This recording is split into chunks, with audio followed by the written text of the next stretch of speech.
novembre 1993. 9 mois après le meurtre sordide du petit James Bulger, Liverpool n'a rien oublié. Le visage de l'adorable bambin reste gravé dans les têtes et les cœurs. Le procès public s'annonce explosif. Quoi de plus nocif que cette manière de jeter le crime et la souffrance en pâture dans l'arène cupide, s'offusque la journaliste Gita Sereni. Tous les regards sont évidemment braqués sur les deux jeunes prévenus de 10 ans et leur famille. Au tribunal de Preston, un mur invisible se dresse entre les parents de chaque enfant. Chaque famille est convaincue que l'autre gamin a été l'instigateur et le meneur du crime. La journaliste anglaise Gita Sereni sera la seule à rencontrer longuement les parents des deux jeunes criminels. Dans la balade des enfants meurtriers, édition Plein jour, elle refait l'enquête et nous livre les témoignages des parents de Jonathan et Robert. Les enfants criminels ne sont pas le produit d'une classe sociale, mais du malheur, d'un malheur qui n'est jamais inné, il est créé par les adultes à qui les enfants appartiennent, raconte la journaliste. Dans toutes les classes sociales, des adultes immatures, inadaptés ou malades font rejaillir leurs troubles sur les enfants qui les aiment et qui ont besoin d'eux.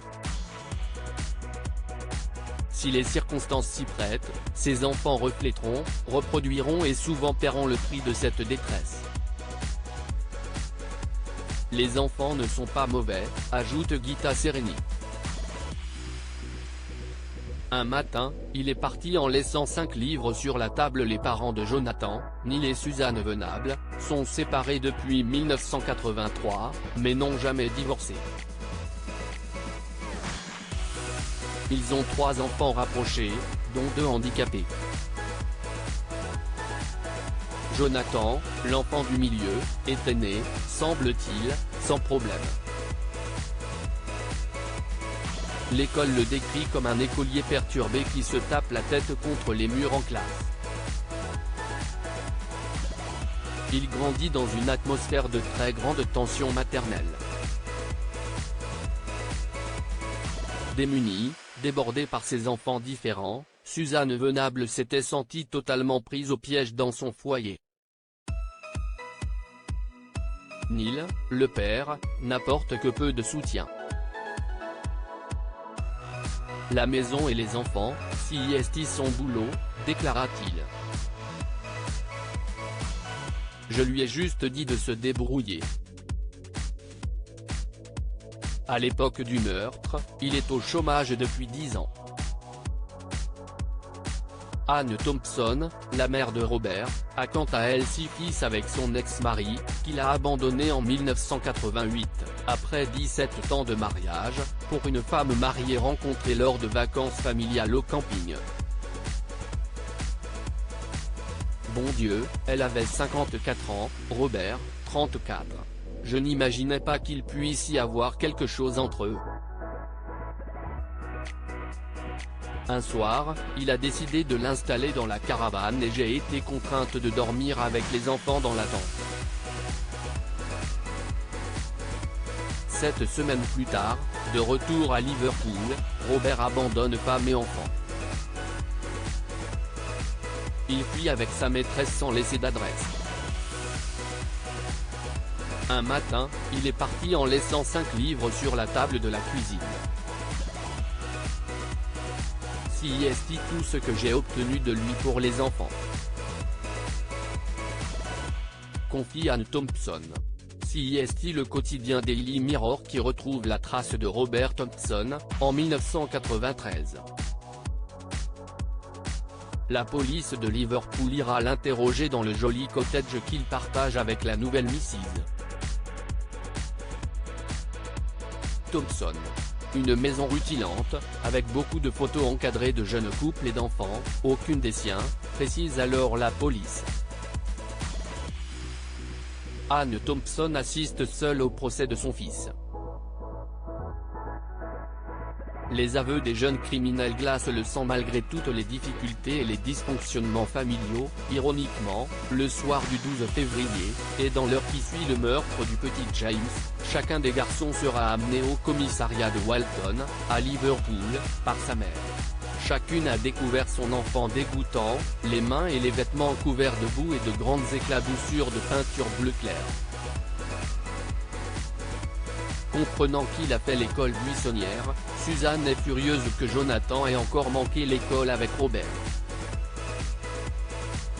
Elle menace directement ce dernier, lui interdisant d'approcher son fils. Robert raconte à sa mère, Anne, que la mère de Jonathan l'a frappé. En guise de preuve, il montre une éraflure qu'il ceste, en réalité, faite près de la voie ferrée où l'on retrouvera, 2 jours plus tard, le corps du petit James. À son tour, Anne, furibarde, emmène son fils au commissariat et veut porter plainte contre Suzanne. La police refuse net.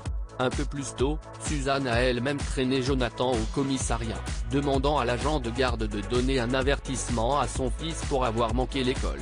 Le soir, alors que chaque gosse endure une punition chez lui, le visage du petit James et la vidéo du centre commercial sont diffusés sur toutes les chaînes de télévision britanniques.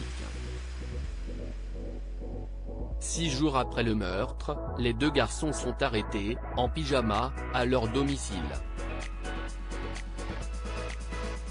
Très vite, les interrogatoires laissent peu de doute sur leur culpabilité. C'est Jonathan qui passe le premier aux aveux, en pleurs, devant ses parents. Il enregistre peu après sa confession sur une cassette, où il raconte l'intégralité du calvaire du petit James Bulger, jusqu'à l'abandon de son corps supplicié sur la voie de chemin de fer, où sa dépouille sera retrouvée, sectionnée par un train. Les bandes audio de leur voix fluette, légères, presque plus enfantines que leur âge, sont diffusées lors des audiences. Les propos des jeunes criminels glacent le sang. Mais, alors qu'on entend surtout de la terreur chez Jonathan, on perçoit de l'énergie chez Robert, malgré sa voix de bambin. J'ai trouvé ça effrayant parfois. Oui, effrayant, précise à la barre le policier qui menait l'interrogatoire. Face à l'horreur du crime et à leur culpabilité évidente, Jonathan Venable et Robert Thompson sont condamnés à la détention jusqu'à leur majorité, soit 8 ans de prison. À leur sortie, leur anonymat sera préservé. Insuffisant pour Denise, la mère du petit James. Des bouteilles de verre et des hurlements accompagnent les fourgons transportant les enfants vers leur unité de sécurité pour mineurs. Sous le choc, la Grande-Bretagne est divisée, et l'hystérie loin de s'éteindre. Ce témoignage vous a ému ? Retrouvez le premier épisode. À 10 ans, il kidnappe un enfant de 2 ans pour le jeter sous un bus et découvrez prochainement sur Closer. Faire le 3e et dernier épisode de notre feuilleton.